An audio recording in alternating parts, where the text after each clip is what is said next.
So I'm going to be doing my makeup at the same time as I'm talking. So if you want to know anything that I'm using, I'm just going to put it in the description box. Most of you guys already know because you either are subscribed to my channel, you follow me on Instagram, or you watch the show Growing Up Hip Hop Atlanta. But if you're new here, I got a brush reduction a little bit over a year and a half ago. I feel like I'm coming up on the 2-year mark.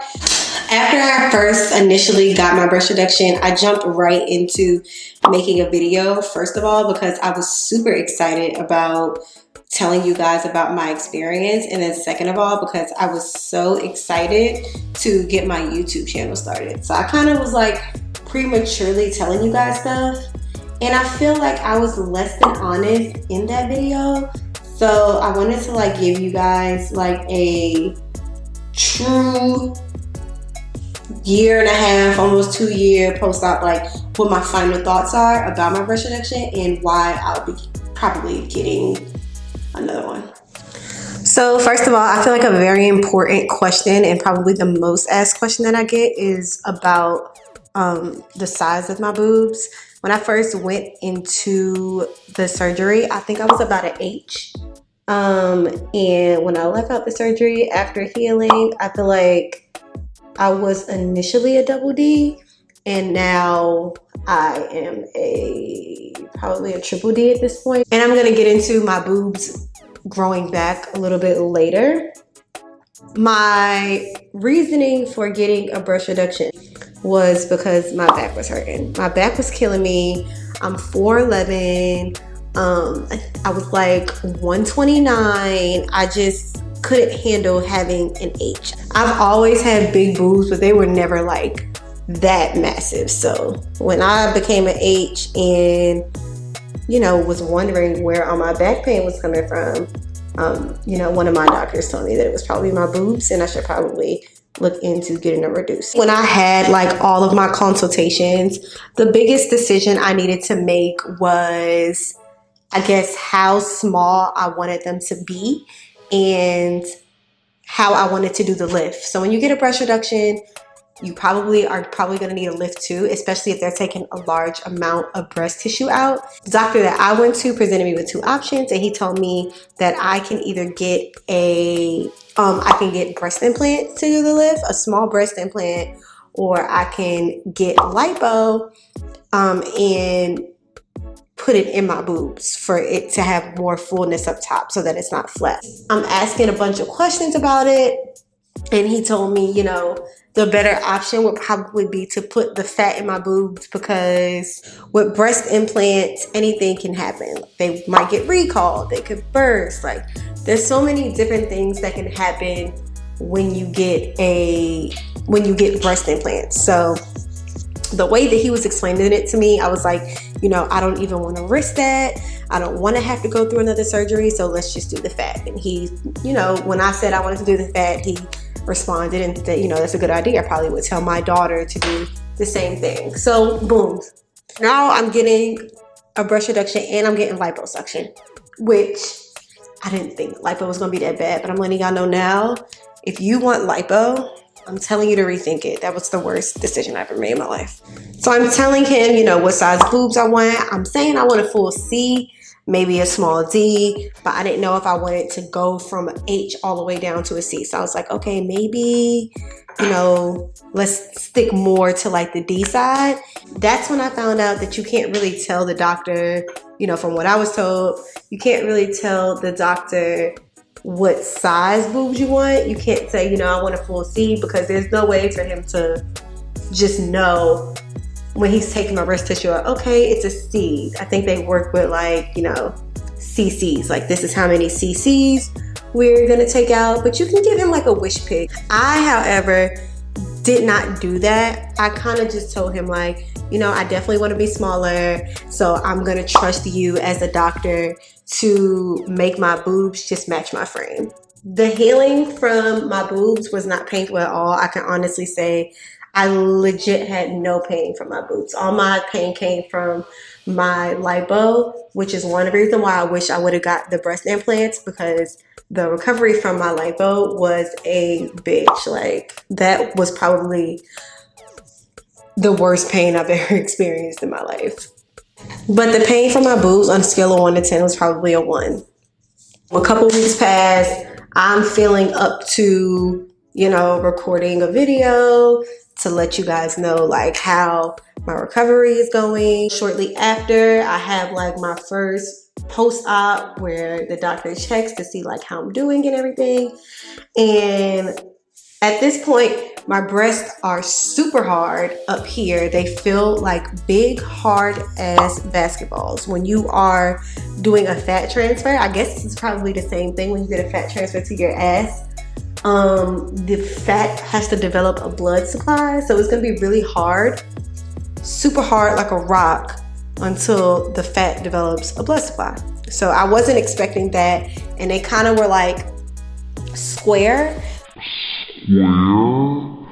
So I wasn't expecting that either. He told me they were gonna round out, after a while. This is just the beginning processes of it, and this is what you have to go through after you get your breast reduction, which he was right. A few weeks later, they started getting softer. They weren't as square anymore. They were just rounding out the way that boobs are supposed to look. My girlfriend and I had like a running joke that I had football titties, because that's exactly what they look like. They looked and felt like footballs.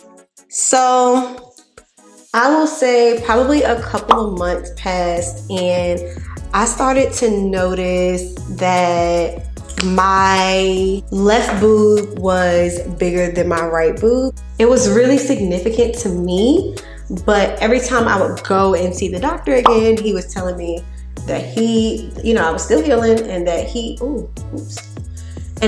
did not think that one of my boobs were bigger than the other. But, I'm looking at it, my girlfriend's looking at it, my mom is looking at it, like we all feel like one of my boobs is definitely bigger than the other. Like, I'm not tripping. But I mean, of course, I have a doctor that's telling me that I'm still healing, and I was still healing. But I'm like, okay, let me stop trying to rush this process, because clearly it can take up to a year for you to get your final results from your boobs. It had only probably been 4 to 5 months at this point. So I'm still like, all right, I'm gonna wait. I'm just thinking that the left one is more swollen than the right one, and that it'll correct itself, in the upcoming weeks, upcoming months. And now that I'm almost 2 years post-op, it has not happened. For one, my left boob is definitely bigger than my right boob. And for two, they're like two different shapes right now. So one of my boobs is a little more round and, just shaped the way like the standard normal boob should be shaped. And the other boob is kind of square. I wish I could show you guys, but then this would kind of turn into a porn video. Maybe I can draw a picture. Let me get a piece of paper. I'm gonna draw a picture.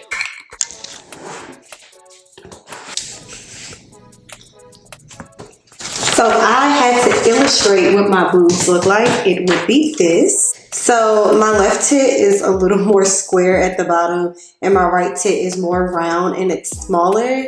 And another problem that I'm having is my nipples are super high up. When I say super high up, like my nipples show in every single thing that I wear. Like my girlfriend has to constantly tell me that my titties are out. And that is not a problem that I've ever had before. That is not a problem that I want. Even people that I know that have their boobs done, I don't know anybody who tells me that they had that issue, that their nipples show in everything. I'm surprised that they're not popping out right now, but probably because I have them out of focus. I think they are out of my shirt. They were. And at this point, I don't even think that that's something that I can fix if I got my boobs redone, but I definitely would want to look into a different nipple placement because they're just so high up. Maybe this may be common sense to some, but it's not to me. I never had surgery. And I probably didn't do enough research when I made the decision to use my fat to put into my boobs. My boobs are growing back at a very rapid pace. Like my titties are definitely probably almost an E at this point. And I think when I first got them, I was like a double D.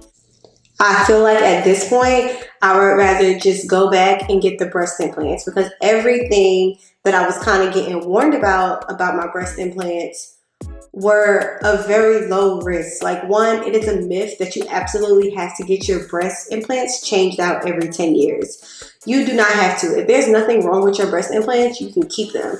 A lot of people just prefer to get them changed out every 10 years because of the simple fact that most of the warranties for, you know, the actual implant are done after 10 years. Hold on, my girlfriend is calling me. Hey, babe. I'm filming. Oh. What's the video? I'm talking about my breast reduction. Alright, bye.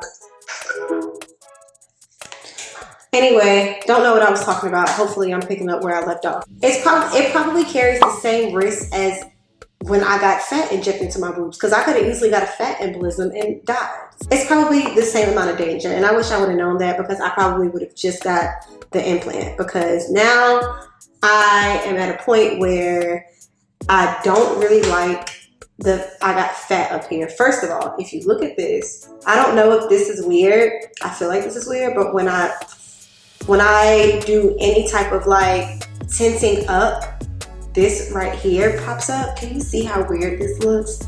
Can you see how weird this looks? Yeah, right here. And it's like a fat pocket that doesn't feel or look like it goes with the rest of my titty.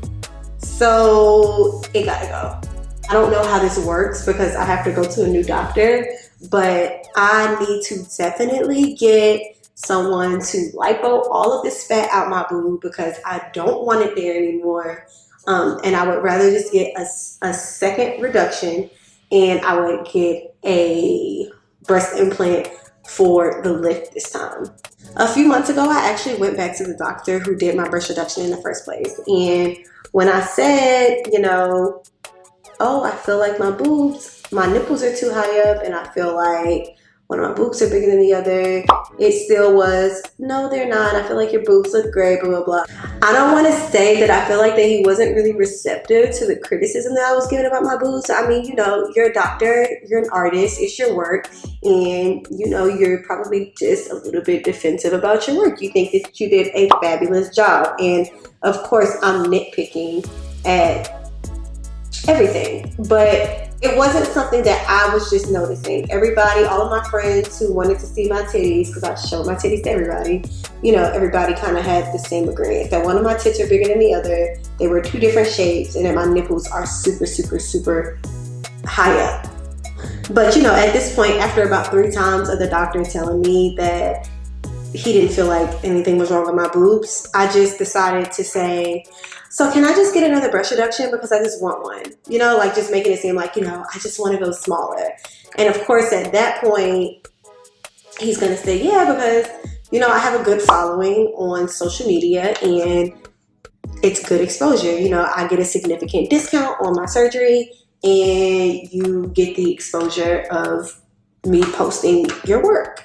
When we first decided to do another breast reduction, I did not get a contract right away, which was fine by me because I still had a copy of my old contract, and I'm thinking that, you know, we're just going to go along with the same contract that we went with the first time I did my breast reduction.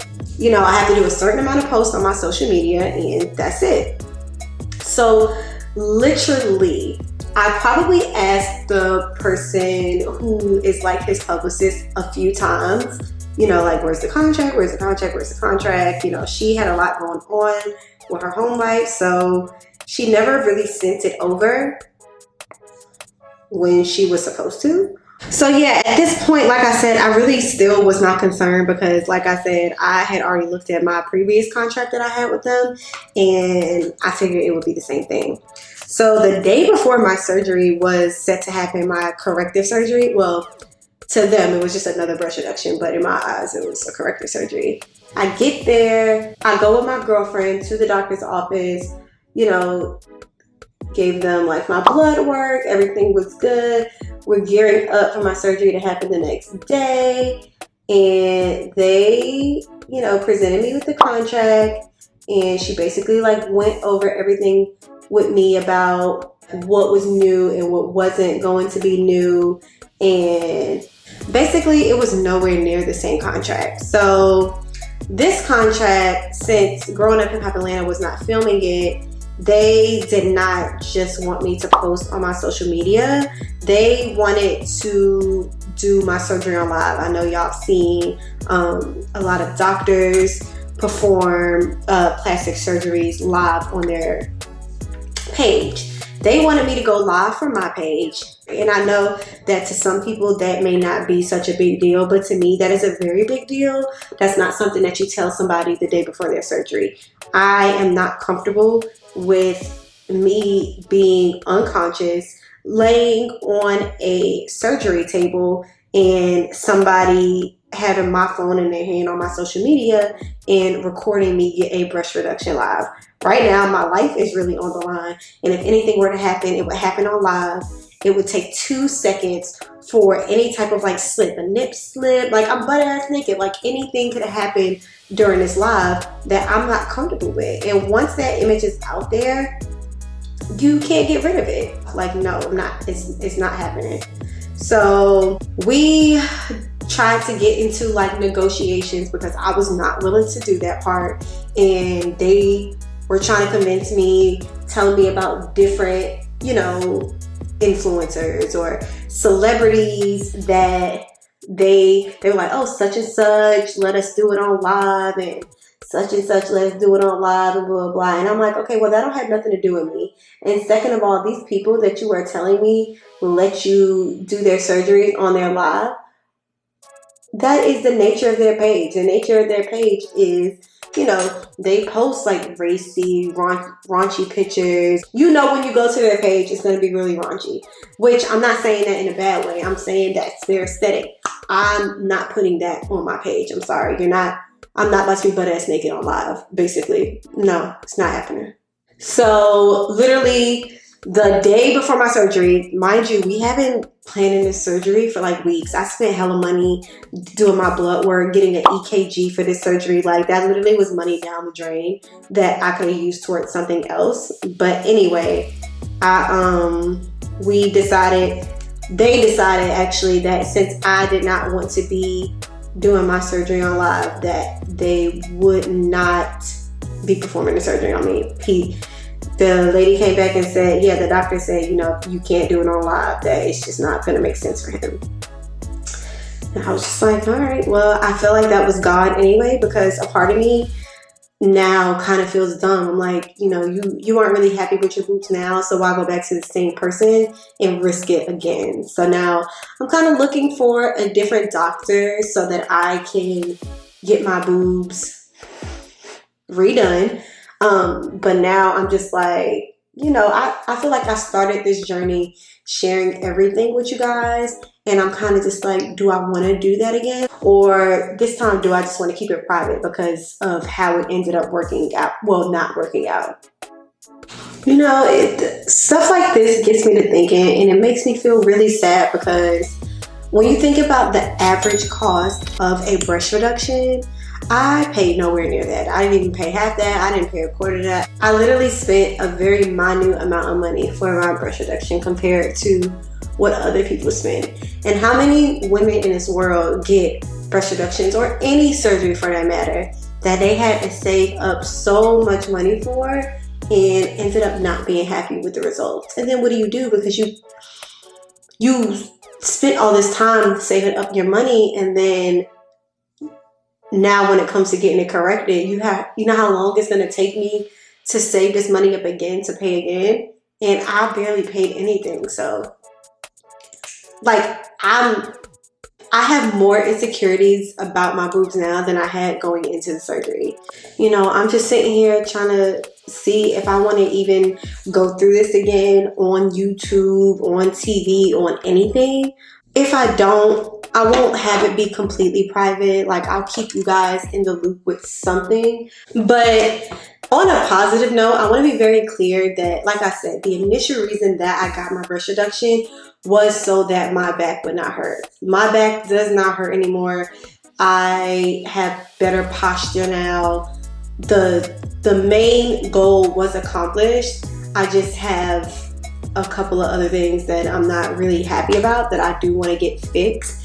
And I'm scared that if my breasts keep growing at the rate that they're growing right now, that they're going to be right back to where they were in the first place. That's it for this video. I'm going to be in the comments the next few days, so if you have any questions that I did not answer in this video, please feel free to ask. I'm going to be down there answering as many questions as possible. Thank you guys for tuning in. Like, subscribe, comment down below. I will see you guys in my next video. Bye!